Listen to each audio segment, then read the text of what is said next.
కీర్తనల గ్రంథం 91వ అధ్యాయము 11-12 వచనాల్లో, నీ మార్గములన్నింటిలోనూ నిన్ను కాపాడుటకు ఆయన నిన్ను గూర్చి తన దూతలకు ఆజ్ఞాపించును.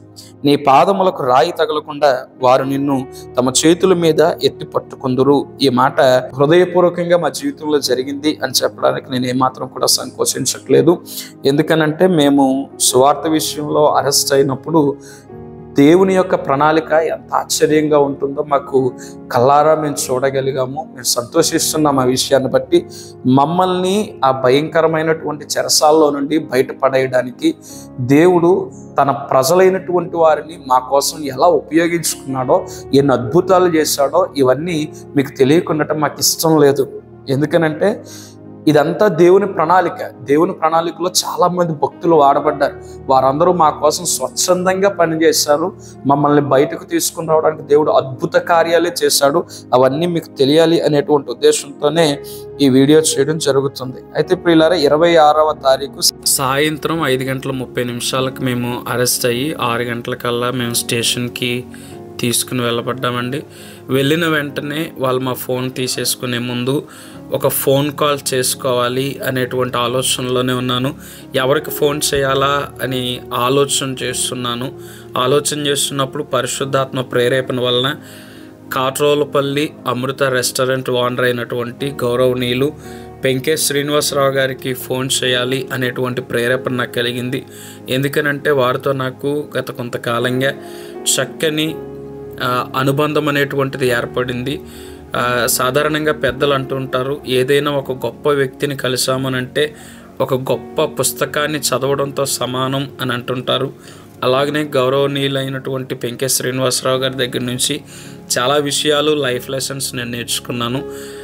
వారికి ఈ విషయాన్ని తెలియపరచాలి. ఎందుకంటే వారు మాట ఇచ్చారనంటే మాట తప్పరు. ఇచ్చిన మాట కోసం ఎంత దూరమైనా వెళ్తారు, ఎంతకైనా తెగించి ముందుకు అడిగేస్తారు. అది వారిలో ఉన్నటువంటి గొప్ప లక్షణం కనుక వెంటనే వారిని సహాయం అడగాలని వారికి ఫోన్ చేసి, అయ్యా మేము అరెస్ట్ అయ్యాము, మా పరిస్థితి ఇది, మాకు ఏదైనా చేయగలిగితే మీరే చేయాలండి అని వారిని అడిగాను. అడిగిన వెంటనే వారు, మీరు కంగారు పడకండి, మీరు ధైర్యంగా ఉండండి, జరగవలసినవన్నీ నేను చూసుకుంటానని వారు మాట ఇచ్చి ఆ ఫోన్ కట్ చేసిన వెంటనే రెవరెండ్ కే జాన్ వెస్లీ, కొండా జాన్ వెస్లీ గారికి ఫోన్ చేశారు. అలాగనే రెవరెండ్ కే సువార్త పాలయ్య గారికి ఫోన్ చేశారు. అలాగే రెవరెండ్ సియాడ జార్జ్ బాబాయ్ గారికి కూడా ఫోన్ చేసి, ఇలాగ పలానా జాకబ్ ఇలాగ నా సువార్త చేస్తూ అరెస్ట్ అయ్యారట, 12 మందిని అరెస్ట్ చేశారు అనేటువంటి విషయాన్ని తెలియపరచడం జరిగింది. వారు ఫోన్ చేస్తున్న ఈ విషయాలన్నీ మేము బయటకు వచ్చే వరకు మాకు తెలియదు. ఈ 3 వ్యక్తులకి ఫోన్ చేశారు. 6 గంటలకి మా ఫోన్లన్నీ కూడా వాళ్ళు తీసేసుకున్నారు. అటు తర్వాత కానిస్టేబుల్ గారి ఫోన్ ఒకటి మా చేతికి ఇచ్చారు. అక్కడ తెలుగు మాట్లాడేటువంటి ఒక వ్యక్తి ఫోన్ ఇచ్చి, మీరు ఫోన్ చేసుకోండి, ఎవరికైనా చేసుకుంటే అని వారు చెప్పడంతో ఫోన్ ఇచ్చారు. కానీ నెంబర్లు ఎవరికి గుర్తుండవు కదా, అంత త్వరగా ఇంటి దగ్గర నెంబర్లే గుర్తుంటాయి. కానీ ఇంటికి చెప్పి సమాచారం అందించడం కంటే కూడా మేము బయటపడడానికి మార్గాలు వెతికేటువంటి వారికి ఫోన్ చేయాలి. కనుక నాకెప్పుడు కూడా మైండ్లో గుర్తుండిపోయేటువంటి ఫోన్ నెంబర్ నా ఆత్మీయ తండ్రి గారు రెవరెండ్ కే సువార్త పాల్ గారు. వారు నెంబర్ నాకు చాలా నోటెడ్. వెంటనే ఫోన్ తీసుకున్న వెంటనే ఆయనకు ఫోన్ చేసి, సార్ మేము ఇలాంటి పరిస్థితుల్లో ఉన్నామండి, మేము అరెస్ట్ అయ్యాము, మా ఫోన్లన్నీ తీసుకున్నారు, ఇక్కడి నుంచి మాకేం జరుగుతుందో కూడా మాకు తెలియదు అనేటువంటి విషయాన్ని కూడా వారికి చెప్పాను. సో వీరికి చెప్పిన తర్వాత ఇంకా జరుగుతున్నటువంటి విషయాలు ఏంటంటే, ముందు నేను పెంకే శ్రీనివాసరావు గారికి ఫోన్ చేశాను కదండి. పెంకే శ్రీనివాసరావు గారు కొండా జాన్ వెస్లీ గారికి ఫోన్ చేశారు.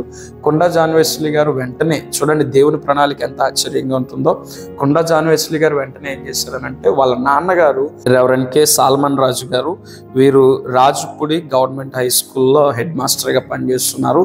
వారు భద్రాచలం వెళ్తున్నారు. అదే రోజున 26వ తారీఖున భద్రాచలం వెళ్తున్నారు. కుంట మీద నుంచే వెళ్తున్నారు. అయితే జాన్ వెస్లీ గారికి ఎప్పుడైతే పెంకే శ్రీనివాసరావు గారు ఫోన్ చేశారో, జాన్ వెస్లీ గారు వెంటనే వాళ్ళ నాన్నగారికి ఫోన్ చేశారు, సాల్మన్ రాజు గారికి. సాల్మన్ రాజు గారికి ఫోన్ చేయగానే సాల్మన్ రాజు గారు కుంటాలో మేము అరెస్ట్ అయినటువంటి స్టేషన్కి వచ్చారు. ఒక అరగంట వ్యవధిలోనే స్టేషన్కి వచ్చేసారు. దేవుని ప్రణాళిక చూడండి ఎంత ఆశ్చర్యంగా ఉందో. మేము అరెస్ట్ అయిన అరగంటకి, అంటే సుమారు 6-6:30 మధ్యలో వారు వచ్చేసారు. వచ్చేసి అక్కడి నుంచి వెంటనే అక్కడ వారికి తెలిసినటువంటి లోకల్ పాస్టర్ అయినటువంటి రెవరెండ్ వి రాబర్ట్ గారికి ఫోన్ చేశాను. రాబర్ట్ గారు చింతూరులో దేవుని పరిచర్య చేస్తున్నారు, బహుబలంగా చింతూరు ఆ పరిసర ప్రాంతాల్లో వారు వాడబడుతున్నారు. సో వారికి వీరికి సంబంధం ఉండడం చేత ఏం జరిగిందంటే వెంటనే రాబర్ట్ గారికి కబురు అందింది. రాబర్ట్ గారికి కబురు అందిన వెంటనే రాబర్ట్ గారు జయంత్ గారని ఒక పాస్టర్ గారు, ఆయనకి ఫోన్ చేసి సమాచారం ఇచ్చారు. నేను స్టేషన్లో ఉన్నప్పుడు నేను రాబర్ట్ గారితోనూ కానిస్టేబుల్ గారు ఫోన్కి వాళ్ళు ఫోన్ చేయడం, అంటే ఈ నెంబర్ నుంచి ఫోన్ చేసేసరికి ఈ నెంబరు అందరి దగ్గరికి పాస్ అవుట్ అయింది. ఆ నెంబర్కి మరలా వెంటనే ఫోన్ చేస్తే రాబర్ట్ గారు మాతో మాట్లాడారు, మీకేమీ పర్వాలేదు, రాత్రికి వదిలేస్తానని చెప్పారు, కాసేపు అక్కడ ఉండండి, తర్వాత బయటకు వచ్చేద్దరుగానని పోలీసులు చెప్పారని రాబర్ట్ గారు అన్నారు. కానీ ఇక్కడ జరుగుతున్నటువంటి కుట్ర రాబర్ట్ గారికి తెలియదు, ఎవరికి తెలియదు. ఎందుకంటే మా మీద కేసు పెట్టింది ఒక ఎంపీ, మాకు ఎగనిస్ట్గా ఉన్నది ఒక ఎంపీ, 6 ఎమ్మెల్యేలు మాకు ఎగనిస్ట్గా ఉన్నారు.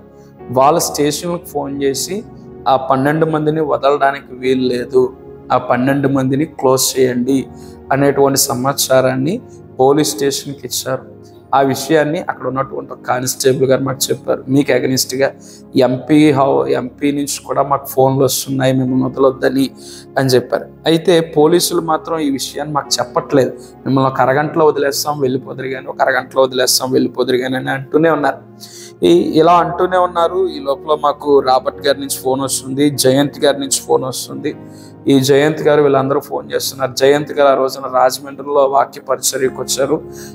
జయంత్ గారు కూడా మాకు ఫోన్ చేసి, మీకు ఒక అరగంటలో వదిలేస్తారట్లండి, మీరు బాధపడకండి, మీకు ఈ రాత్రి కాలానికి భోజనాలు నేను పంపిస్తున్నానని రాబర్ట్ గారు జయంత్ గారు మాకు ఆ రాత్రి భోజనం ఏర్పాట్లు చేయించి అక్కడి నుంచి వారి దగ్గర ఉన్నటువంటి సహోదరులతో మాకు ఆ రాత్రి భోజనాన్ని పంపించడం కూడా జరిగింది. రాబర్ట్ గారు ఎప్పుడైతే ఈ జయంత్ గారికి ఫోన్ చేసి చెప్పారో, జయంత్ గారు రాజమండ్రిలో ఉన్నారు. అయితే ఇలాంటి వాటినన్నింటినీ తట్టుకుని ఎదుర్కొని విడిపించగల సామర్థ్యం కలిగినటువంటి ఒక దైవజనులు ఉన్నారు. ఆయన ఇంజురం అనేటువంటి ఊరిలో పరిచర్య చేస్తున్నారు. కనుక ఆయనకు ఫోన్ చేయాలి అనేటువంటి ఉద్దేశంతో రాబర్ట్ గారు వెంటనే రెవరెండ్ వి ఫిలిప్ గారికి ఫోన్ చేశారు. ఈయన ఈ ఎంటైర్ ఎపిసోడ్ అంతట్లోనూ కూడా మాకు చాలా కీలకమైన వ్యక్తిగా మారారండి. ఈయన రెవరెండ్ వి ఫిలిప్ గారికి ఎప్పుడైతే ఫోన్ చేసి చెప్పారో, వారు కూడా ఆ రాత్రి పోలీస్ స్టేషన్కి వచ్చి పోలీసులతో మాట్లాడి ఎంపీ నుంచి ఎమ్మెల్యేల నుంచి మాకు వ్యతిరేకత వచ్చింది కనుక ఈయన ఏం చేస్తాడనంటే స్టేషన్లోనే ఉండిపోయి మా మీద ఎలాంటి తప్పుడు కేసులు పోలీసులు రాయడానికి వీల్లేదని పట్టుబట్టి, ఈయన కూడా చాలా పలుకుబడి కలిగినటువంటి దైవజనులే, పెద్ద పేరు కలిగినటువంటి దైవజనులు. సుక్మా అనేటువంటి జిల్లా, కుంటా ప్రాంతం, ఈ సుక్మా జిల్లా పాస్టర్స్ ఫెలోషిప్కి ఈయన హెడ్గా ఉన్నారు. ఈయన చాలా ప్రభావం కలిగినటువంటి దైవజనులు. ఇలాంటి వ్యక్తిని దేవుడు మా దగ్గరికి పంపించాడు అని అంటే ఇది దేవుని ప్రణాళిక. ఈయనకున్నటువంటి పలుకుబడిని ఉపయోగించుకుని, ఈయనకున్నటువంటి ధైర్యాన్ని ఉపయోగించుకుని దేవుడు మా మీద ఎలాంటి తప్పుడు కేసులు రాయడానికి వీలు లేకుండా అక్కడ ఉన్నటువంటి పోలీసులతో రాత్రంతా వాదించారు. అయితే మిడ్నైట్ 1 గంటకి 26వ తారీఖు మిడ్నైట్ 1 గంటకి, అంటే ఇంకా 27వ తారీఖు వచ్చేసినట్టుగా, 27వ తారీఖు మిడ్నైట్ 1 గంటకి ఏం చేశారనంటే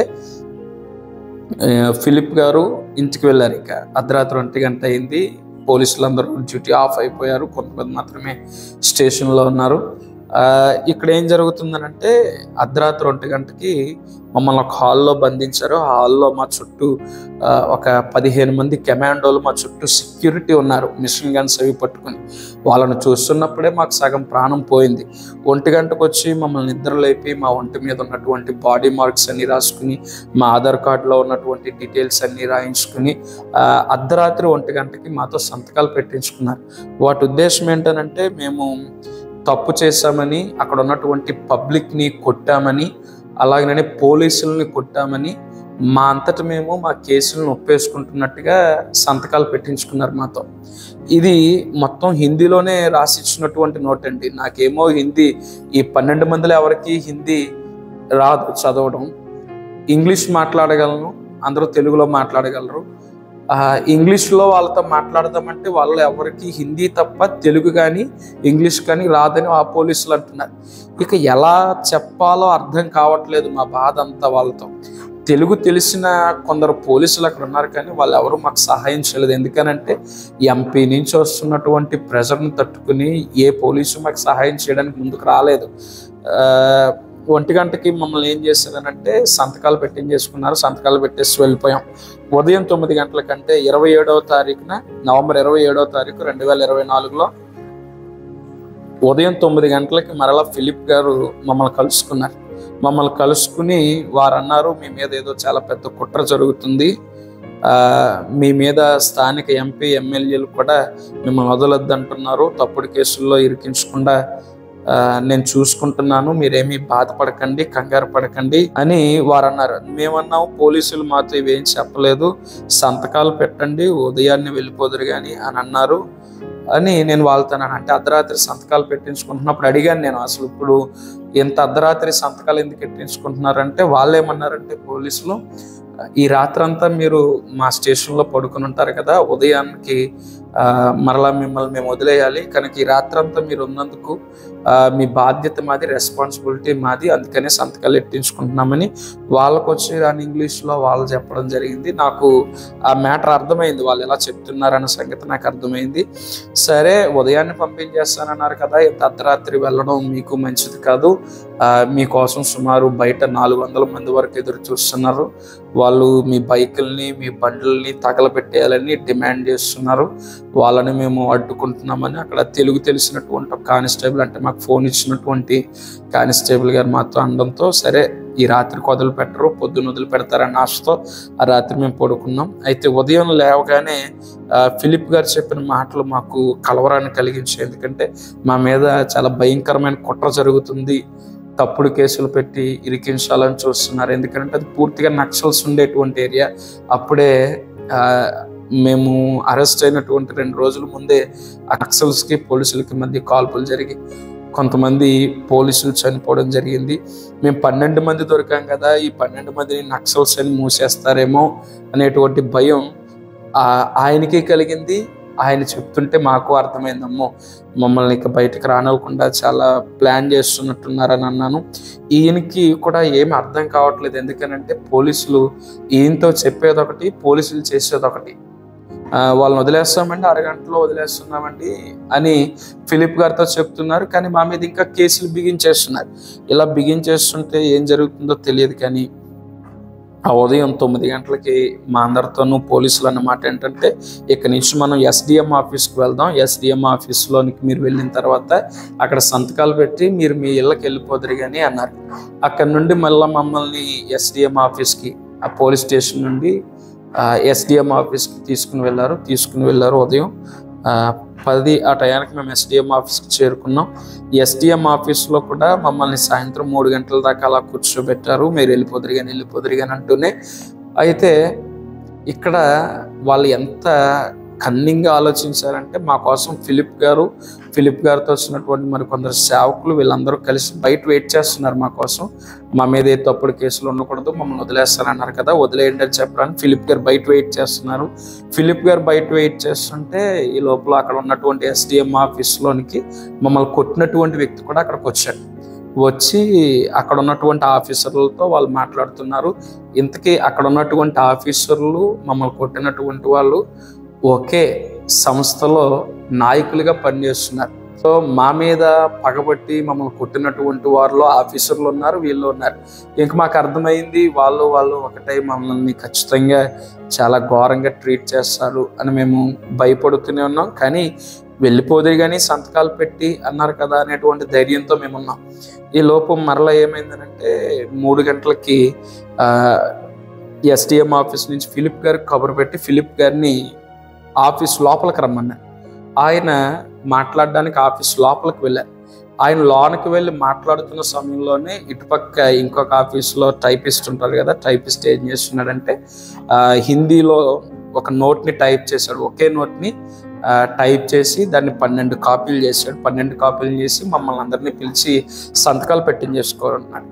అంటే మాతో చెప్పిన మాట సంతకాలు పెట్టి వెళ్ళిపోతారు కానీ అన్నారు. ఈ లోపల అక్కడ ఎస్డిఎం ఆఫీస్లోనే ఆయన మాట్లాడుతున్నారు. సరే అయిపోయింది, కాంప్రమైజ్ అయిపోయినట్టున్నారు, సంతకాలు పెట్టి వెళ్ళిపోవడమే కదా అని సంతోషంతోనే సంతకాలు పెట్టామండి. వెళ్ళిపోతున్నాము అన్న ఉద్దేశంతో సంతకాలు పెట్టాం. మా కోసం ఇంటి దగ్గర ఉన్నటువంటి కంగారు పడుతున్నటువంటి వారికి అక్కడ కానిస్టేబుల్ ఇన్ఫార్మ్ చేసి మేము వచ్చేస్తున్నాం ఇంటికి అని వాళ్ళకి కబురు చెప్పేసి 3 గంటల సమయంలో ఏమైందనంటే అక్కడి నుంచి మేము పెట్టినటువంటి సంతకాలు దేని గురించి పెట్టామనంటే మేము ఈ కేసు ఒప్పేసుకుంటున్నట్టు, వాస్తవానికి 10,000 ఫైన్ కడితే వదిలేయాల్సిన కేసు అంటే ఇది మా మీద సెక్షన్ 170, 120, 136 అనేటువంటి సెక్షన్స్ మీద మా మీద కేసులు పెట్టారు. ఫైన్ కడితే వదిలేయాల్సిందే. కానీ వాళ్ళు ఎలా సంతకాలు పెట్టించేసుకున్నారనంటే ఫైన్ కట్టడానికి కూడా మా దగ్గర డబ్బులు లేవు, మేము జైలు శిక్ష అనుభవించడానికి సిద్ధంగా ఉన్నాం కానీ డబ్బులు కట్టడానికి సిద్ధంగా లేము అని మేము ఒప్పేసుకున్నట్టుగా సంతకాలు పెట్టించేసుకుని మేము రిమాండ్కి 16 రోజులు రిమాండ్కి మమ్మల్ని పంపిస్తున్నారు. ఆ రిమాండ్ తర్వాత మేము ఎంతకాలం శిక్ష అనుభవిస్తామనేటువంటిది కూడా మాకు తెలియదు. అక్కడ ఉన్నటువంటి కానిస్టేబుల్ అన్నటువంటి మాట ప్రకారం మీరు 16 రోజులు రిమాండ్కి వెళ్తారు, ఆ రిమాండ్ తర్వాత మీకు సుమారు 3 సంవత్సరాలు జైలు శిక్ష పడేటువంటి అవకాశం ఉంటుంది అని వారు అన్నప్పుడు మాకేం అర్థం కావట్లేదు. మా బాధ ఎవరితో చెప్పుకోవాలో తెలియట్లేదు. ఫిలిప్ గారేమో ఇంకా ఎస్డిఎం ఆఫీస్లో ఉన్నారు. ఎస్డిఎం ఆఫీస్లోంచి ఆయన బయటకు వచ్చిన తర్వాత మేమందరం సంతకాలు పెట్టేసిన పేపర్లు మాకు తలా ఒకటి ఇచ్చేసారు. ఆ పేపర్లు ఆయనకు చూపిస్తే ఆయన ఆశ్చర్యపోతున్నాడు. ఇదేంటి వదిలేస్తామని చెప్పి ఎంత మోసం చేశారు అని అనుకుని వారు ఏం చేశారనంటే సరే వాళ్ళు చాలా ప్రయత్నాలు చేస్తున్నారు, మిమ్మల్ని చాలా ఘోరంగా ట్రీట్ చేయాలని, మిమ్మల్ని ఇరికించాలని చాలా ప్రయత్నాలు చేస్తున్నారు, చాలా కుట్ర పన్నుతున్నారు. వాళ్ళు ఏం చేసినా మన దేవుడు శక్తివంతుడు, మీరు దేవుని మీద నమ్మకం ఉంచి ప్రార్థన చేయండి, నేను మిమ్మల్ని 3 రోజుల్లో బయటకు తీసుకొచ్చేస్తాను, మీరు వెళ్ళండి, 3 రోజులే కదా, 3 రోజుల్లోనే నేను మిమ్మల్ని బయటకు తీసుకొస్తాను, వాళ్ళు మిమ్మల్ని ఎన్ని రోజులు ఉంచుతానన్నా మీరు పట్టించుకోకండి, 3 రోజులు నాకు సమయం ఇవ్వండి, మీరు దేవునికి ప్రార్థన చేయండి, నేను ఎలాగైనా మిమ్మల్ని 3 రోజుల్లో బయటకు తీసుకొచ్చేస్తాను అని ఫిలిప్ గారు అనడం జరిగింది.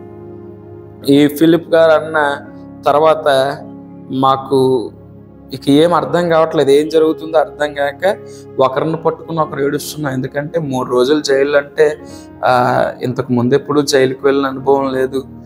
జైలుకి వెళ్ళాలి, ఇంటి దగ్గర ఏమనుకుంటారు, ఊళ్ళో ఏమనుకుంటారు, కుటుంబాలు ఎలా బాధపడిపోతాయి, 3 రోజుల తర్వాత నిజంగా మేము వెళ్తామా, ఇంకా ఏదైనా కుట్ర పన్నేస్తారా అని మాకేం అర్థం కాలేదు. అక్కడి నుంచి మమ్మల్ని ఎస్డిఎం ఆఫీస్ నుంచి ఇక జీపుల్లో ఎక్కించుకొని మరలా పోలీస్ స్టేషన్కి తీసుకుని వెళ్ళారు. పోలీస్ స్టేషన్ నుంచి మరలా మమ్మల్ని గవర్నమెంట్ హాస్పిటల్కి తీసుకుని వెళ్ళి మాకు కొన్ని మెడికల్ టెస్టులు చేసుకుని వచ్చి ఆ రాత్రి మమ్మల్ని పంపించేయడానికి ప్రయాణం. అయితే ఈ ప్రయాణం అంతట్లోనూ ఫిలిప్ గారు మాతో ఉన్నారు. ఫిలిప్ గారు అంటున్నటువంటి పని ఏంటనంటే దేవుని ప్రణాళిక ఇక్కడే నాకు మరింత స్పష్టంగా అర్థమైందండి.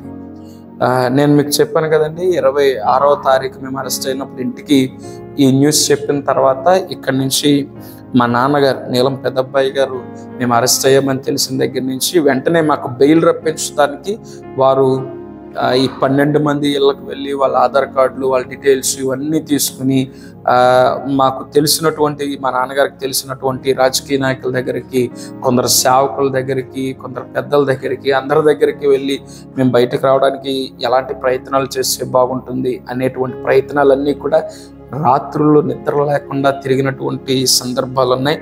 ఇలా ప్రయత్నం చేసి అందరి డీటెయిల్స్ కలెక్ట్ చేసి మాకు 22 సంవత్సరాల అనుబంధం ఉంది రెవరెండ్ కె సువార్తపల్లి గారికి మాకు. వారు నా ఆత్మీయ తండ్రి, అలాగనే మా కుటుంబానికి కూడా ఎంతో కావలసినటువంటి వారు. మా నాన్నగారు ఏం చేశారనంటే ఈ పేపర్లన్నీ పట్టుకుని వచ్చి, డీటెయిల్స్ అన్నీ పట్టుకుని వచ్చి పాలయ్య గారికి ఇచ్చేశారు. పాలయ్య గారు కూడా అప్పటికే వారి వంతు ప్రయత్నాలు వారు చేస్తున్నారు. మాకు బెయిల్ రప్పించడానికి ఏం చేయాలని ఆలోచిస్తూ వారు ఏం చేశారనంటే రెవరెండ్ జేమ్స్ కొంపట్ల గారు ఏడిఎఫ్లో చాలా కీలకమైనటువంటి సభ్యులు వీరు. మేము అరెస్ట్ అయిన సంగతిని వీరికి చెప్పిన వెంటనే దీన్ని చాలా సీరియస్గా తీసుకుని ఒక మంచి లాయర్ని మా కోసం సిద్ధం చేశారు. ఈ రోజున మేమందరము ఒక మంచి లాయర్ గారి ద్వారా బయటపడగలిగాము అని అంటే దాని వెనకాల జేమ్స్ కొంపట్ల గారు పడినటువంటి శ్రమ చాలా ఉన్నతంగా ఉంది. వారికి ప్రత్యేకంగా నేను కృతజ్ఞతలు తెలియపరుస్తున్నాను. కలిసి ఇలాగ నా బిడ్డ తనతో పాటు ఒక 11 మంది ఇలా జైల్లో ఉన్నారు, వాళ్ళని అన్యాయంగా అరెస్ట్ చేశారు, వాళ్ళని బయటకు తీసుకుని రావడానికి ఏం చేయాలి అని రెవరెండ్ జేమ్స్ కుంపట్ల అనేటువంటి లాయర్ గారిని సువార్త పాల్ గారు వెళ్ళి కలవడం జరిగిందండి 27వ తారీఖున. ఇలా కలిసిన తర్వాత ఈ జేమ్స్ కుంపట్ల గారు ఏం చేశారు అంటే సీనియర్ లాయర్ అయినటువంటి సోను సింగ్ జాలీ గారిని సంప్రదించారు. ఢిల్లీలో సుప్రీంకోర్టు లాయర్ అయిన ఈయన్ని సంప్రదించారు. వారిని సంప్రదించి అన్నీ వివరించి చెప్తున్నారు. ఇలాగన మా తాలూకా 12 మంది ఇలాగన కుంట అనేటువంటి ప్రాంతంలో అరెస్ట్ అయ్యారు, వారు ఇలాంటి పరిస్థితుల్లో ఉన్నారని అన్ని విషయాలు కూడా సోను సింగ్ జాలీ గారికి చెప్పారు. ఇక్కడ చూడండి ఆశ్చర్యకరమైన విషయం ఏంటంటే మా నాన్నగారు సువార్త పాల్ గారి దగ్గరికి వెళ్ళడం, సువార్త పాల్ గారు జేమ్స్ కుంపట్ల గారి దగ్గరికి వెళ్ళడం, జేమ్స్ కుంపట్ల గారు సోను సింగ్ జాలీ గారి దగ్గరికి వెళ్ళడం, ఈ క్రమం అంతా నా ఇంటి వైపు నుంచి జరుగుతుంది. అదే మరలా ఈ రెవరెండ్ ఫిలిప్ గారు ఉన్నారు కదా, ఈ ఫిలిప్ గారికి ఈ సోను సింగ్ జాలీ అనేటువంటి ఆయన మంచి స్నేహితులు. వీళ్ళిద్దరూ ఎవరు, లాయర్ సోను సింగ్ జాలీ గారు, ఫిలిప్ గారు మంచి స్నేహితులు. ఈ ఫిలిప్ గారు ఈ సోను సింగ్ జాలీ గారికి వెంటనే చెప్పారు. ఎందుకనంటే ఈయన ఢిల్లీలో ఉండేటువంటి లాయర్ అయినప్పటికీ ఆయన సంప్రదించడానికి కారణం ఏంటంటే ఫిలిప్ గారు ఎలా ఆలోచించారంటే ఎంపీల నుంచి మా మీదకి ప్రెజర్ వస్తుంది కనుక ఈ లోకల్లో ఉండేటువంటి లాయర్లకు ఎవరికైనా ఈ కేసు గురించి చెప్తే ఎంపీ మాట విని వాళ్ళకి నచ్చినట్టు చేస్తాడు, మన మాట వినరని వెంటనే ఢిల్లీ సుప్రీంకోర్టు బెంచ్ లాయర్ అయినటువంటి సోను సింగ్ జాలీ, ఈ ఫిలిప్ గారి స్నేహితులు ఈయన, వెంటనే ఈయనకి ఫోన్ చేశారు.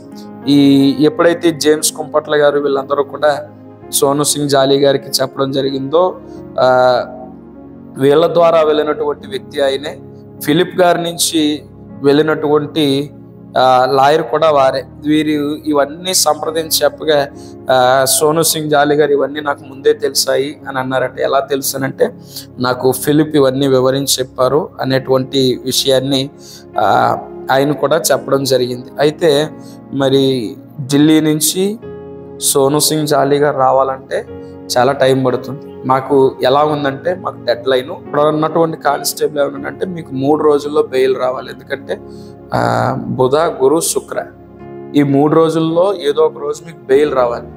తర్వాత శని ఆదివారం కోర్టు సెలవు, ఆ రోజు మీకు బెయిల్ రాదు. ఈ 3 రోజులు బెయిల్ రాకపోతే ఖచ్చితంగా మీరు 16 రోజులు రిమాండ్కి వెళ్ళిపోతారు. ఈ 16 రోజుల తర్వాత నుంచి మీకు బెయిల్ రానివ్వకుండా చేసేస్తారు. ఇక్కడ చాలా దారుణంగా ఉంటుంది. మీ మీద తప్పుడు కేసులు ఇరికించి ఏ నక్సల్స్ అనో చెప్పి ఇరికించేస్తారు.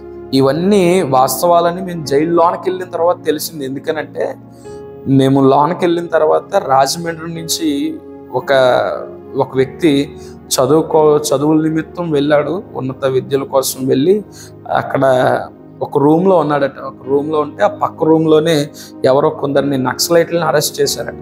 అరెస్ట్ చేసిన క్రమంలో పక్క రూమ్లో ఆ అబ్బాయి ఉంటే ఆ అబ్బాయిని కూడా తీసుకుని వచ్చేసిన తర్వాత నేను స్టూడెంట్ అండి అని చెప్పి తను నిరూపించుకోగలిగితే అయితే పోలీసులు అన్నారట అయితే నిన్ను వదిలేస్తామని చెప్పి తీసుకుని వచ్చారట. తీసుకుని వచ్చి సంతకం పెట్టినైనా వెళ్ళిపోతే కానీ సంతకాలు పెడుతున్నాడు అతను సంతకాలు పెట్టే టైంలో 2 ల్యాండ్ మైన్లు ఉంటాయి కదా నక్సల్స్ వాడే బాంబులు, అలాంటి 2 ల్యాండ్ మైన్లు అతను ముందు పెట్టి ఒక ఫోటో తీసేశారట. ఫోటో తీసేసి ఈడు నక్సలైట్ అని చెప్పేసి కేసు పెట్టేస్తే 3 సంవత్సరాల దాకా బెయిల్ పెట్టడానికి కూడా అవకాశం లేనటువంటి శిక్ష అతని మీద వేసేశారు. ఇలాగన అన్యాయంగా కేసులు పెట్టేస్తారన్న సంగతి వాళ్ళు చెబుతుంటే ఏమనుకున్నాను, కానీ లోపలికి మేము సబ్ జైల్లోనికి వెళ్ళినప్పుడు మా తోటి ఖైదీల్లో చాలామంది తప్పుడు కేసుల ద్వారా ఇరికింపబడి వచ్చినటువంటి వారే ఎక్కువ మంది అక్కడ ఉన్నారు. వాళ్ళందరూ వాళ్ళ విషయాలు చెప్తుంటే మేము బయటకు వస్తామో లేదో అనేటువంటి భయం మాలో ఎక్కువైపోయేది. మేము తట్టుకోలేకపోయేవాళ్ళం, మా బాధ అంతా వివరించలేకపోయేవాళ్ళం. అయితే ఇక్కడ చూడండి, ఈ విషయాన్ని మరలా నేను తర్వాత చెప్తాను. ఫిలిప్ గారు ఎప్పుడైతే ఈ సుప్రీంకోర్టు లాయర్ అయినటువంటి సోను సింగ్ జాలీ గారికి చెప్పారో, సోను సింగ్ జాలీ గారు మాకు చాలా దూరంలో ఉన్నారు కదా, ఆయన రావడానికి ఆలస్యం అయిపోతుంది కనుక ఆయన ఏం చేశారంటే వెంటనే వారి యొక్క జూనియర్ లాయర్ అయినటువంటి ప్రదీప్ సింగ్ గారిని, రెవరెండ్ ప్రదీప్ సింగ్ గారిని మా కోసం పంపించారు. వారు మాకున్నటువంటి ఈ కుంటా ప్రాంతానికి 200 కిలోమీటర్ల అవతల జగదల్పూర్ అనేటువంటి ఒక ప్రాంతంలో ఆయన ఉన్నాడు. 27వ తారీఖు ఆయనకి సమాచారం అందింది. 27వ తారీఖున ప్రదీప్ సింగ్ గారికి సాయంత్రం 5:30-6 సమయానికి వారికి ఇన్ఫర్మేషన్ అందేసింది. అయితే ఇన్ఫర్మేషన్ అందేస్తే రేపు ఉదయం ఆయన బయలుదేరి వస్తారన్నాడు. అంటే 28న బయలుదేరి ఆయన వస్తానని చెప్పారట. అటు తర్వాత మా ఇంటి దగ్గర నుంచి ఈ అందరి ఆధార్ కార్డులు, మా బెయిల్కి కావాల్సినటువంటి అమౌంట్ నాన్నగారు ఒక 50,000 పట్టుకుని వచ్చేస్తే, ఆ తర్వాత సువార్తపాల్ గారు ఆయన ఒక 50,000 ఆయన సొంత డబ్బులు ఆయన పట్టుకుని సుమారు ₹1,00,000 పట్టుకుని బయలుదేరి ఎవరెవరు వచ్చారు అని అంటే నాకు ఆశ్చర్యం వేసింది. ఎందుకనంటే సువార్తపాల్ గారు, నా ఆత్మీయ తండ్రి గారు, వారితో పాటుగా వచ్చినటువంటి దైవజనులు వాళ్ళు చాలా పేరుగాంచినటువంటి దైవజనులే, చాలా బిజీగా ఉండేటువంటి దైవజనులు, వారు మిషనరీలుగా ఉండి పరిచర్య చేస్తున్నటువంటి దైవజనులు. వారు రెవరెండ్ కె. జాన్ వెస్లీ గారు, తర్వాత రెవరెండ్ సత్యాడ జార్జ్ బాబు గారు, వీరితో పాటుగా రెవరెండ్ రాజారత్నం గారు, వీరు ముగ్గురు కలిసి మా దగ్గరికి రావడానికి సిద్ధపడిపోయారు. సువార్తపాల్ గారు జాన్ వెస్లీ గారిని, అదేవిధంగా జార్జ్ బాబాయ్ గారిని, రాజారత్నం గారిని తీసుకుని ఒక కారు రెంట్కి పెట్టుకుని ఆ కారు మీద బయలుదేరి వచ్చేసారు. ఇప్పుడు 27వ తారీఖు రాత్రి లాయర్ గారికి సమాచారం అందిన వెంటనే వీళ్ళు 27 రాత్రి అంటే 28 తెల్లవారు వీళ్ళు బయలుదేరి వచ్చారనమాట అండి. తెల్లవారు వీళ్ళు బయలుదేరి అమౌంట్ అన్నీ పట్టుకుని సువార్తపాల్ గారు, కొండా జాన్ వెస్లీ గారు, సత్యాడు జార్జ్ బాబు గారు, అలాగనే రాజారత్నం గారు, వీరితో పాటుగా మా బామ్మర్తి, నా వైఫ్, వాళ్ళ తమ్ముడు, వాళ్ళ నాని, 5గురు బయలుదేరి ఆ రాత్రికి అక్కడికి రావడం జరిగిందండి. ఇలాగన వాళ్ళు బయలుదేరారు. అయితే 27వ తారీఖు లాయర్ని సంప్రదించిన తర్వాత 11 గంటలకు మమ్మల్ని సుక్మా జైలుకి తీసుకుని వెళ్ళారండి. అక్కడ కానిస్టేబుల్ నుండి మరలా మేము ఫోన్ తీసుకుని, లాస్ట్ టైం ఇదే కానిస్టేబుల్ నుంచి ఫోన్ తీసుకుని ఫాల్ గారికి ఫోన్ చేసి చెప్పాను, 3 రోజుల్లో లాయర్ రాకపోతే మిమ్మల్ని 3 సంవత్సరాలు అయినా జైల్లోనే ఉంచుతానని పోలీసులు మాతో అంటున్నారండి. మీరు 3 రోజుల్లోనే మా కోసం ఏదో ఒక బెయిల్ ఏర్పాటు చేయండి, ఏదో ఒకటి చేయండి, ఏం చేసినా ఇక మీరే చేయాలి అని వారితోనూ, తర్వాత అక్కడికి వచ్చినటువంటి ఫిలిప్ గారితో కూడా అదే అన్నాను, అయ్యా ఇంకేం చేసినా మీరే చేయాలి, మా ఇంటి దగ్గర నుంచి సేవకులు, నా కుటుంబం బయలుదేరి వస్తుంది, వాళ్ళు వచ్చినా వాళ్ళు ఇక్కడ చేయగలిగేది ఏం లేదు, మీరే ఈ లోకల్లో అన్నీ తెలిసిన వారు, ఇక మీరే దిక్కు, ఏం చేసినా మీరే చేయాలి, మేము బయటకు రావాలన్నా మీరే, లోన్ ఉండిపోవాలన్నా మీరేం చేయకపోతే మేమేమి బయటకు వచ్చే పరిస్థితి లేదు అని మేము ఏడుస్తూ ఫిలిప్ గారితో చెప్పాను. ఇక అక్కడి నుంచి ఇంక మాకు ఎవరితోనూ సంబంధం లేదు. 27 తారీఖు సాయంత్రం నుంచి ఇక మాకు ప్రపంచంతో కనెక్షన్స్ కట్ అయిపోయాయి. ఎవరితోనే ఏం మాట్లాడడానికి లేదు. మాకు సబ్ జైలుకి వెళ్ళిపోయాం. జైలుకి వెళ్ళిన తర్వాత ఇంకా అక్కడ జైలు ప్రాసెస్ అంతా తెలుసు కదండి. మమ్మల్ని మొత్తం బట్టలు అవి విప్పించి మా బాడీ మార్క్స్ అవి రాసుకున్న తర్వాత జైలుకి పంపించారు. ఇక్కడ జైల్లో మేమున్నటువంటి సిచ్యువేషన్ని ఎక్స్ప్లెయిన్ చేయడానికి కూడా నాకు భయం వేస్తుంది. ఎందుకనంటే చాలా ఘోరమైనటువంటి టార్చర్ చూశాను అక్కడ నేను. అది మమ్మల్ని వాళ్ళు కొట్టడం ద్వారా కలిగిన టార్చర్ కాదు, కానీ మానసికంగా నేను అనుభవించిన టార్చర్ని నేను వర్ణించలేను. ఎందుకంటే నాతో పాటు 11 మంది వారి కుటుంబాలు ఉండిపోయాయి. వాళ్ళ దగ్గర ఏమనుకుంటారు, ఎలాంటి పరిస్థితులు ఎదుర్కోవాల్సి వస్తుంది, ఊర్లో ఎలాంటి పరిస్థితులు జరుగుతున్నాయి. సాధారణంగా ఈ పల్లెటూరులో ఉన్నటువంటి వారికైనా ఎవరికైనా సరే జైలు అని అంటే సాధారణంగా టీవీలో చూసి జైలు అంటే ఎలా ఉంటుంది అనుకోవడం తప్ప పెద్ద అనుభవాలు ఎవరికి ఉండవు.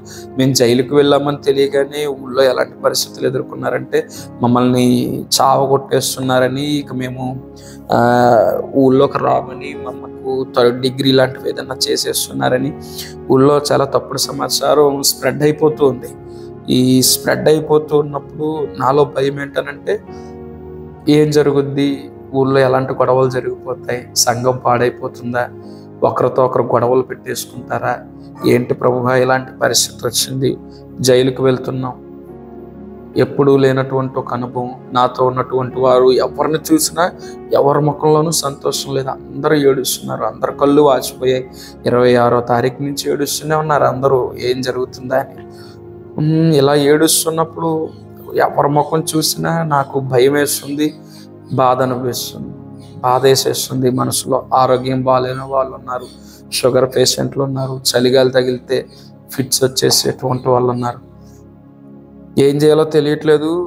వీటన్నింటికంటే ఎక్కువ నా మనసుని కలిచేసేటువంటి విషయం ఏంటనంటే ఈ 12 మంది ఫ్యామిలీస్ ఏమనుకుంటారు, చిన్నపిల్లల తల్లిదండ్రులు ఉన్నారు, వీళ్ళ ఫ్యామిలీస్ ఎలా ఏడుస్తున్నాయి, అసలు ఏమనుకుంటున్నారు, ఏం గొడవలు పడిపోతున్నారు, మాకేమో ఇక్కడ ఏం జరుగుతుందో తెలియదు, అక్కడ ఎవరు ఏం ఊహించుకుంటున్నారో తెలియదు. మానసికంగా కృంగిపోతున్నటువంటి మాకు ఏం జరిగిందనంటే 28వ తారీఖు ఉదయాన్నే మేము లేచినప్పుడు అక్కడ ఉన్నటువంటి మా తోటి ఖైదీలందరూ అన్నారు, మేము ఎలా వచ్చాము ఏంటి ఇవన్నీ వివరాలు అడుగుతున్నారు. తెలుగు తెలిసిన వాళ్ళు కొందరు ఉన్నారు అందులో. వాళ్ళలో అడుగుతూ ఒక ఆయన మాకు సమాధానం ఇచ్చిన తీరు చూడగానే నమ్మండి, ఇక్కడ ఉన్న గుండె చాలా కిందకి జారిపోయింది నాది. ఇక ఎలాంటి ఒళ్ళంతా చల్లబడిపోయింది. అతను ఏమన్నాడంటే ఉదయం 6 గంటలుగా ఆ సమయానికి 5, 6 ఆ ప్రాంతం మధ్యలో అందరినీ జైల్లో నుంచి బయటికి రిలీజ్ చేశారు. వాష్రూమ్లకు వెళ్ళడానికి, బ్రష్ చేసుకోవడానికి, స్నానాలు చేయడానికి ఒక పెద్ద కుండీ ఉంది. ఆ కుండీ దగ్గర అందరూ స్నానాలు చేయాలి. స్నానాలు చేసే దగ్గర ఆ వ్యక్తి దగ్గర నిలబడి, అన్న ఏంటి మా పరిస్థితి, 3 రోజుల్లో మమ్మల్ని వదిలేస్తామన్నారు, నిజంగా 3 రోజుల్లో వదిలేస్తారా, 3 రోజుల్లో బెయిల్ వచ్చేస్తే పంపేస్తామన్నారు, పంపేస్తారా అన్న అని అతను అడుగుతుంటే అతను ముఖం కడుక్కుంటూ కిందకు వంగి, మమ్మల్ని 3 రోజుల్లోనే పంపేస్తానన్నారు, మమ్మల్ని మాత్రం పంపారా, 3 సంవత్సరాలు అవుతుంది ఇక్కడికి వచ్చి అన్నాడండి. ఈ మాట వినగానే ఇక గుండె చాలా కిందకి జారిపోయి మాటలు రావట్లేదు, ఇక నాకు ఇక ఏం తినబుద్ధి కావట్లేదు. అంటే ఎలాంటి పరిస్థితి వచ్చిందనంటే ఇంకా 3 సంవత్సరాలు మేము ఇక్కడే మగ్గిపోవాలా, వీళ్ళందరూ ఏమైపోతారు, వీళ్ళ ఫ్యామిలీస్ ఎలా ఉంటాయి, ఎలా గొడవాడుకుంటారో ఏంటో, ఊళ్ళో ఏం జరుగుతుంది ఏంటో ఈ భయం. వాస్తవానికి నేను బయటకు వచ్చిన తర్వాత నేను తెలుసుకున్న విషయం ఏంటంటే ఊళ్ళో కలవరం ఎక్కువైపోయింది.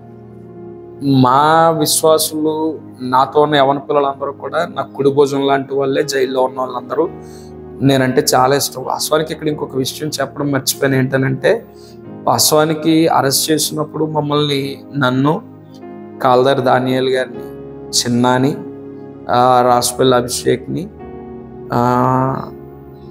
బాలరాజు అని ఒక సహోదరుణ్ణి, గున్నబాబుని, వాడికి 16 సంవత్సరాలే, తర్వాత వాడిని వదిలేశారు. వీళ్ళని మాత్రమే, మమ్మల్ని మాత్రమే పట్టుకుని వ్యాన్లో ఎక్కించుకుని జైలుకి తీసుకెళ్ళారు. మిగిలిన 7గురు ఎలా వచ్చారంటే మా వెనకాల మా అయ్యగారు వెళ్ళిపోయారు, మా అయ్యగారిని తీసుకెళ్ళిపోయారు, ఎలా తీసుకెళ్తున్నారు ఏంటని చూడడానికి వచ్చి ఇక మాతో స్ట్రక్ అయిపోయారు. వాళ్ళ అవకాశం ఉంది తప్పించుకుని పారిపోవడానికి, కానీ వాళ్ళని ఎంత ప్రేమించారనంటే మా అయ్యగారు వెళ్ళిపోతే ఎలాగా మేము వెళ్ళాలని చెప్పి వెంటనే మా వెనకాల వచ్చేసారు మిగిలిన వాళ్ళందరూ. ఇలా రావడం వల్ల ఏమైందనంటే మేము అక్కడికి మొత్తం 13 వెళ్ళాం జైల్లోకి. 13 వెళ్తే అందులో ఒకడికి గున్నబాబు, మా చిన్న తమ్ముడు, వాడికి 16 సంవత్సరాల వయసే. వాడికి వయసు సరిపోలేదని ఫిలిప్ గారి చేతికి అప్పగించేశారు. 27వ తారీఖు సాయంత్రం వాడిని చేతికి అప్పగించారు. ఊళ్ళోనేమో అల్లరి ఎక్కువైపోతుంది. నా విశ్వాసుల కుటుంబాల్లో కాకుండా బయట నుంచి వచ్చినటువంటి వాళ్ళు, అయ్యో మీ పిల్లను కొట్టేసి ఉంటారు, మీ కుర్రోని చంపేసి ఉంటారేమో, వాడు అసలే చాలా బలహీనమైన వాడు, వాటికి చాలా ఇబ్బందులు పెట్టేసి ఉంటారని వాళ్ళలో వాళ్ళు ఏవేవో ఊహించుకుని, అంటే సినిమాల్లో చూసినటువంటి వాతావరణాన్ని ఊహించుకుని మేము ఏదో అయిపోతున్నాం అనేటువంటి కలవరంతో వాళ్ళందరూ ఏడుస్తున్నారు. వెంటనే మా అమ్మ నీలం మేరీ కృపాబాయి గారు వెంటనే ఈ 12 మంది ఎవరైతే మా ఊర్లో ఈ పిల్లలు ఉన్నారో వీళ్ళ ఇళ్ళకి వెళ్ళింది. వీళ్ళ ఇళ్ళకి వెళ్ళి, అమ్మ నీ కొడుక్కి ఏ ఆపద రానివ్వను, నీ బిడ్డ ప్రాణానికి నా ప్రాణం అడ్డేస్తాను, ఎంత ఖర్చు అయినా వాళ్ళని బయటకు తీసుకుని వచ్చే పూచి నాది, మీరెవ్వరూ బాధపడకండి అని నా తల్లి వెళ్ళి వాళ్ళందరికీ చెప్పి వాళ్ళని ధైర్యపరుస్తుంది. అయితే ఇక్కడ ఇంకా దేవుడు చేసిన గొప్ప మేలు ఏంటనంటే, వాళ్ళు అంటున్నారు కదా, వాళ్ళు ఏమంటున్నారనంటే, మా పిల్లలు ఏమన్నా దొంగతనం చేసి జైలుకి వెళ్ళారా, హత్యలు చేసి జైలుకి వెళ్ళారా, ఏదైనా అమ్మాయిని ఏడిపించి జైలుకి వెళ్ళారా?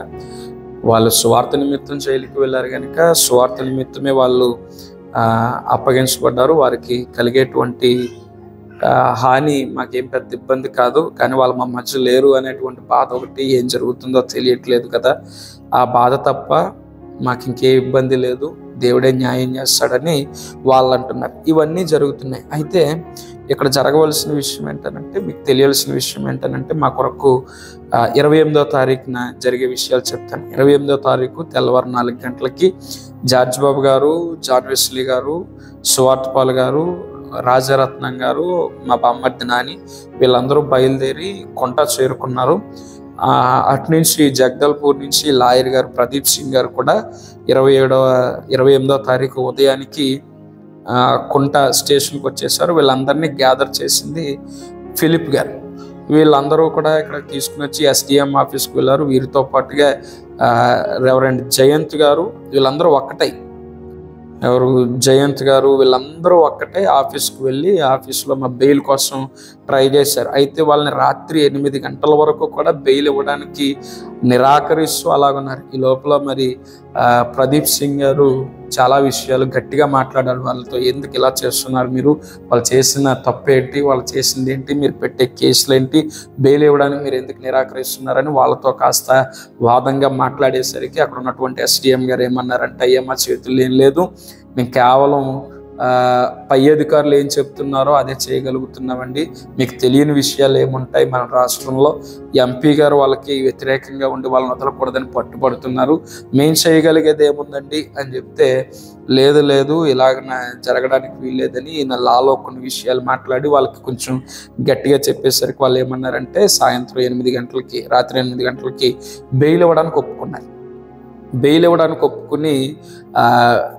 బెయిల్ ఇవ్వడానికి SDM ఆఫీసర్ గారు సిద్ధంగా ఉన్నారు. కానీ మాకు వ్యతిరేకంగా మమ్మల్ని కొట్టినటువంటి వాళ్ళు ఉన్నారు, వాళ్ళందరూ ఆపోజిట్లో మాకు బెయిల్ ఇవ్వడానికి వీల్లేదని వాళ్ళు అక్కడ కూర్చుని వాళ్ళ వాదం వాళ్ళు చేస్తున్నారు.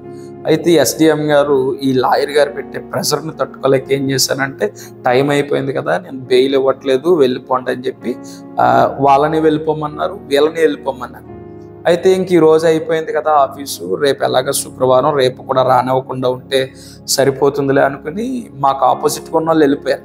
వెళ్ళిపోయిన తర్వాత SDM గారు లాయర్ గారిని పిలిచి మాట్లాడుతున్నారు, నేను ఆల్రెడీ మీకు బెయిల్ శాంక్షన్ చేశాను, ఇది మెయిల్ పెట్టేశాను, సుక్మా సబ్ జైలుకి మెయిల్ పెట్టేశాను, ఆపోజిట్లో ఉన్నటువంటి వాళ్ళు నా మీద చాలా ఒత్తిడి తెస్తున్నారు కనుక వాళ్ళకి తెలియకుండా ఇదంతా చేశాను.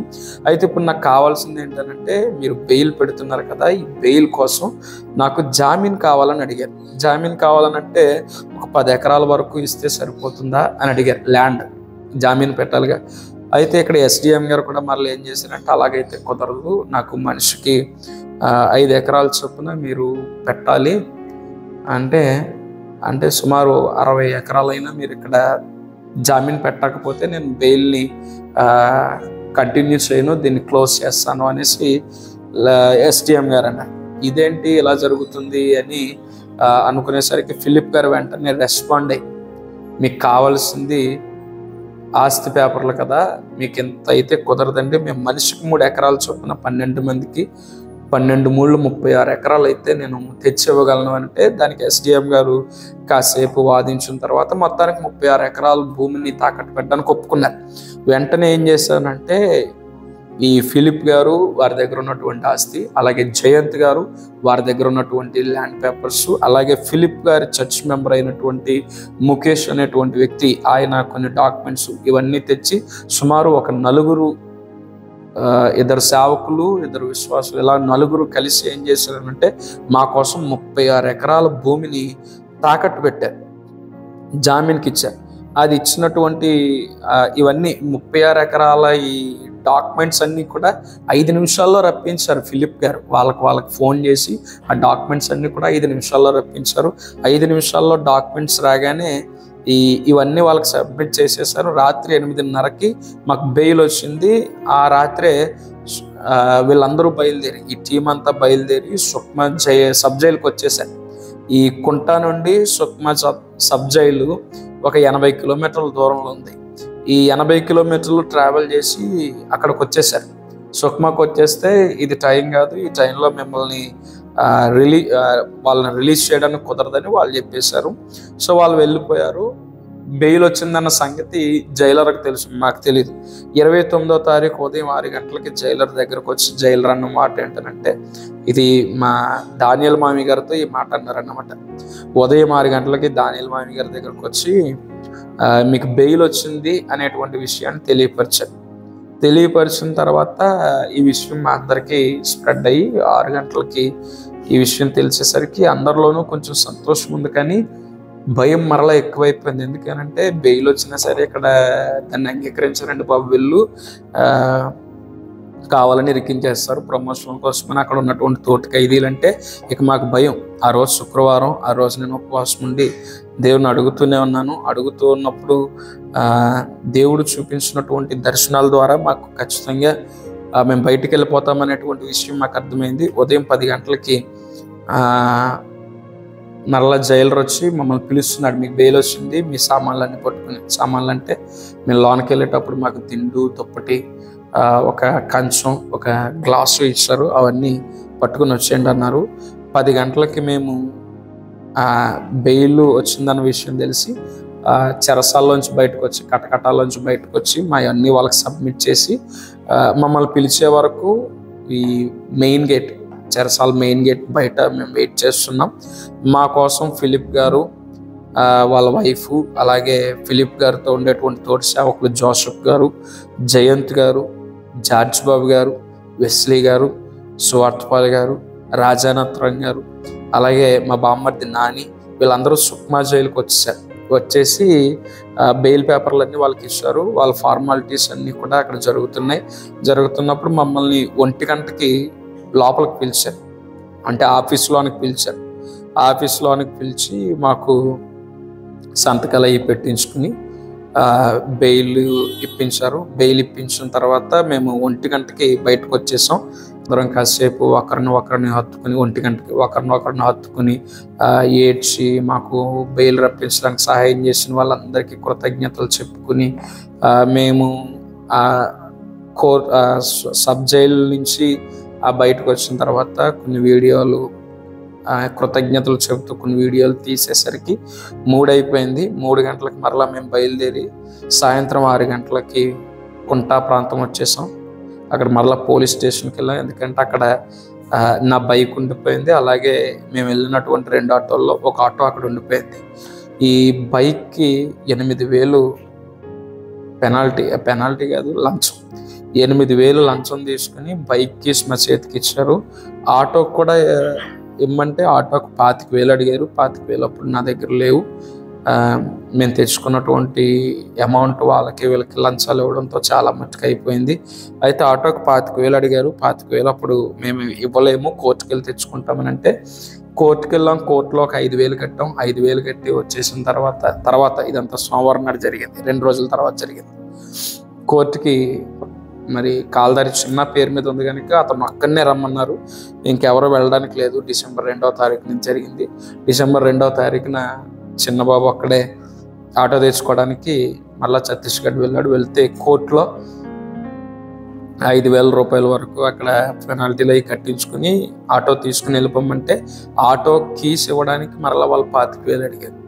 మరలా 25,000 కట్టేసి, అంటే చిన్న 10,000 తెచ్చుకున్నాడు. నేను మరలా 15,000 పంపించి తెచ్చేసుకో ఆటో అంటే ఆటో తెచ్చేసుకున్నాడు. తెచ్చేసుకున్న తర్వాత రాత్రి 11 గంటలకి మేము ఇంటికి చేరుకున్నామండి. 29వ తారీఖు రాత్రి 11 గంటలకి మేము స్టేషన్ నుండి, సబ్ జైలు నుండి ఒక వ్యాన్ పెట్టుకుని ఆ వ్యాన్లో రాత్రి 11:30కి ఇంటికి చేరుకున్నాం. మా కొరకు ఆ రోజంతా కూడా చాలామంది చాలా ఆశతో ఎదురు చూశారు. 4 రోజులు మేము జైల్లో ఉన్నామంటే ఊరంతా ఇదొక దుమారం అయిపోయింది. మా కోసం మా గ్రామస్తులందరూ ఎదురు చూశారు. మేము వ్యాన్ దిగి బయటకు రాగానే మా సంఘస్థులే కాదు, నా గ్రామస్తులందరూ కూడా వచ్చి మమ్మల్ని ప్రేమతో హత్తుకుని వారి క్షేమాలు మాకు తెలియపరిచి మమ్మల్ని చాలా బాగా రిసీవ్ చేసుకున్నారు. తర్వాత మా స్నేహితుడు చెల్లేశ్రీను మా అందరికీ గ్రాండ్ వెల్కమ్ చేయడానికి ఒక పెద్ద బ్యానర్ కట్టించి కేక్ ఏర్పాటు చేసి వీరులు తిరిగి వస్తున్నప్పుడు వారికి ఎలాంటి ఘన స్వాగతం పలుకుతారో అలాంటి ఘన స్వాగతాన్ని కూడా బాబాయ్ అని పిలుస్తాను. మంచి స్నేహితుడు నాకు. బాల్యం నుండి కూడా ఇద్దరం కలిసి పెరిగాము. మేమిద్దరం ఎక్కువగా గడిపింది క్రికెట్ గ్రౌండ్లోనే. అంత పిచ్చి వాడికి నాకు క్రికెట్ అంటే. ఆ స్నేహం మా మధ్య ఎప్పుడు ఉంటుంది. ఆ స్నేహాన్ని బట్టి మా 12 మందిని గ్రాండ్గా వెల్కమ్ చేశాడు. తనకి నేను చాలా రుణపడి ఉంటాను. ఇలాగున 29వ తారీఖు మేము ఇంటికి చేరుకున్నాం. చాలా క్షేమంగా ఇంటికి వెళ్ళామండి. ఈ 4 రోజులు మా కోసం కొన్ని వేల మంది ప్రార్థించారన్న విషయం తర్వాత మాకు అర్థమైంది. రాష్ట్రం మొత్తం అనేకమైనటువంటి గ్రూపుల్లో మా కోసం పెట్టారు, ప్రార్థనలు చేశారు. చాలా చోట్ల నుంచి మాకు ఫోన్లు వచ్చాయి, చాలా గ్రూపుల నుంచి మాకు ఫోన్లు వచ్చాయి. తర్వాత రాష్ట్రం అంతా మా గురించి తెలిసింది, మేము ఇలాగ అరెస్ట్ అయ్యామని. చాలామంది మా కోసం వీడియోలు చేశారు. అజయ్ బాబు అనేటువంటి సోదరుడు వీడియోలో పెట్టాడు. అలాగే జేమ్స్ గారు, వేటలపాలెం జేమ్స్ పాస్టర్ గారు కూడా మా కోసం తన వాక్యంలో చెప్పడం జరిగింది. అలాగే అందరూ మా కోసం ప్రార్థనలు చేశారు. అందరూ ప్రార్థనలు ఫలించాయి. అయితే మేము ఆర్థికంగా చాలా ఇబ్బంది పడ్డాం కనుక మాకు రెవరెండ్ ఫ్రాంక్లిన్ సుధాకర్ గారు ఈ వరంగల్ మా గురించి వాళ్ళ యొక్క పెర్సిక్యూషన్ రిలీఫ్ అనేటువంటి ఒక వాట్సాప్ గ్రూప్లో ఒక ప్రార్థన విజ్ఞాపనలో మా కోసం వాళ్ళు ప్రార్థనలో కొన్ని లక్షల మందితో ప్రార్థనలు చేయించారు. అలాగే రెవరెండ్ కె సాల్మన్ రాజు గారు, అలాగే బ్రదర్ విలియం బాబు గారు, వీరు మాకు ఆర్థిక సహాయాలు, మా బెయిల్ ఖర్చుల నిమిత్తం, మా ట్రావెల్ నిమిత్తం వీరు మాకు ఆర్థికంగా సహాయం చేశారు. వాళ్ళ మేలును కూడా నేను మర్చిపోలేను. కనుక వీళ్ళందరూ మాకు తోడుగా ఉండబట్టి మేము చాలా త్వరగా బయటకు వచ్చామండి. దేవుడు పంపించినటువంటి దూతలు వీళ్ళందరూ. వీళ్ళు లేకపోతే మేము బయటకు రాలేం. ఇందులో ఎవరు పెద్దవారు, ఎవరు చిన్నవారు, ఎవరు గొప్ప కాదని కాదు, ఘనత వీళ్ళందరిది. ఇందులో ఎవరి పాత్రకు వారు న్యాయం చేసుకుంటూ వచ్చారండి. ఫస్ట్ ఫోన్ కాల్ అందుకున్నటువంటి పెంకే శ్రీనివాసరావు గారి దగ్గర నుండి మేము ఆర్థికంగా ఇబ్బంది పడుతున్నామని మాకు సహాయం చేసినటువంటి నా స్నేహితుడు విలియం బాబు గారి వరకు కూడా ప్రతి ఒక్కరూ దేవుడు మా కొరకు పంపించినటువంటి దేవదూతలే వీళ్ళు మా కోసం ప్రయాస, వాళ్ళు చేసినటువంటి ప్రార్థనలు ఇవేవి మా పక్షాన లేకపోతే మేము బయటకు వచ్చేటువంటి వాళ్ళం కాదు. ఈ రోజున 12 కుటుంబాలు, సంఘాలు సంతోషంగా ఉన్నాయనంటే వీళ్ళందరూ చేసినటువంటి త్యాగాలనండి. ఈ త్యాగాలన్నీ వీళ్ళు క్రీస్తు ప్రేమను బట్టే చేశారండి. వాళ్ళు వాళ్ళ లాభాల కోసం ఏం చేయలేదు. దేవుడు ఆజ్ఞాపించాడు మా కోసం ఇలా పాటుపడాలని, వీళ్ళు పాటుపడ్డారు, సహాయం చేశారు. దాన్ని బట్టి బయట ఉన్నాం. మా కొరకు సహాయం చేసిన వీళ్ళందరికీ మరొకసారి పేరున నా హృదయపూర్వక వందనాలు తెలియపరుస్తున్నాను. దేవుడు వీరి పరిచర్యలు అన్నింటినీ దీవించును గాక. ఆమేన్.